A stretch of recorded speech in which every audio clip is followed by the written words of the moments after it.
पास आते हैं और बोलते हैं पिताजी की हालत बहुत सीरियस है, वो आपको कुछ बताना चाहते हैं। हमने बहुत कोशिश की लेकिन उन्होंने बोला कि आप जीजाजी को बुला लो, मैं उन्हीं से बात करूंगा। और इस आखिरी समय में वो सिर्फ आपसे मिलने की जिद कर रहे हैं। जेपी ये सुन के सोच में पड़ जाता है क्योंकि उसको धीरे बोला हुआ सुना नहीं देता। अब उसे डर है कि ये बात सबको पता ना चल जाए क्योंकि पिताजी धीरे बोलेंगे तबियत खराब होने के कारण, और सबको पता चल गया तो बदनामी हो जाएगी उसकी। तभी महेंद्र बोलता है कहाँ सोच में पड़ गए जीजाजी, जल्दी चलिए, पिताजी की तबियत बहुत खराब है, हमें जल्दी चलना पड़ेगा। फिर जेपी कुछ नहीं बोल पाता और बोलता है ठीक है चलो। तो वो दोनों घर से निकल जाते हैं पिताजी से मिलने के लिए। वो दोनों गाड़ी में चलते रहते हैं लेकिन जेपी के दिमाग में अभी भी चल रहा है कि मैं ऐसा क्या करूँ कि पिताजी को पता ना चले कि मेरे को सुनाई कम देता है। फिर जेपी के दिमाग में आता है कि मैं 5 ऐसे सवाल पूछूंगा जिनका जवाब हर इंसान सेम देता है। तो जेपी सोचता है कि मैं जाते प्रणाम करूंगा तो पिताजी मुझे बोलेंगे खुश रहो क्योंकि हर इंसान यही तो बोलता है। फिर मैं उनसे दूसरा सवाल पूछूंगा कि पिताजी आजकल आपकी तबियत कैसी है, तो हर इंसान कितना भी बीमार हो लेकिन ये बोलता है कि हाँ ठीक हूँ। इसी तरीके से मैं तीसरा सवाल पूछूंगा पिताजी आजकल आप कहाँ सोते हैं, तो बूढ़ा आदमी कहाँ सोता होगा, या तो हॉल में या कहीं बाहर, तो मैं उसका जवाब दे दूंगा कि पिताजी आपको सबसे अच्छी जगह मिली है, आपको यहीं सोना चाहिए। इसी प्रकार से मैं चौथा सवाल पूछ लूंगा कि पिताजी आजकल आप खाते क्या है, हल्का भोजन में जो खाते हैं वो क्या खाते हैं। और ऐसे करते हुए मैं उनसे 5वां सवाल भी पूछ लूंगा कि पिताजी आजकल आप कौन सी डॉक्टर की दवाई लेते हैं। ये सब सोचते हुए जेपी और महेंद्र घर तक पहुंच जाते हैं और गाड़ी को पार्किंग में लगा के वो दोनों घर के अंदर जाते हैं। तो महेंद्र बोलता है जी आप बैठिए, बात कीजिए, मैं आपके लिए चाय बना के लाता हूँ। तो जेपी बोलता है ठीक है तुम जाओ, मैं पिताजी से बात करता हूँ। फिर जेपी अपने ससुर जी के पास जाके बैठता है और उन्हें प्रणाम करता है। फिर ससुर जी वैसे जवाब देते हैं कि बेटा खुश रहो और हमेशा सुखी रहो।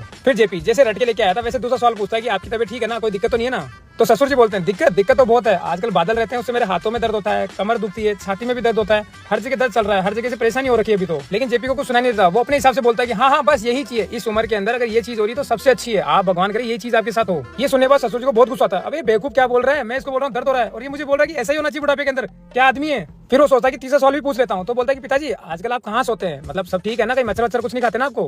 फिर ससुर जी बोलते हैं कि जो कुआं होता है ना उसके अंदर सोता हूँ मैं, वहाँ पे मुझे बच्चे नहीं चुड़ैले खाती है, चुड़ैले, और तू ये बता मेरे हालचाल पूछने आया, मेरे को परेशान करने आया। फिर जेपी बोलता है बस आपके कर्मों के हिसाब से तो इससे अच्छी जगह हो ही नहीं सकती है, आपने पूरी जिंदगी में जो कर्म किए ना, ये जगह सोने के लिए आपको बहुत अच्छी मिली है। ये सुन के ससुर को फिर गुस्सा आता है, अब मैं इसको बोल क्या रहा हूँ, ये मेरे को जवाब क्या दे रहा है, ये चाहता क्या है मेरे से।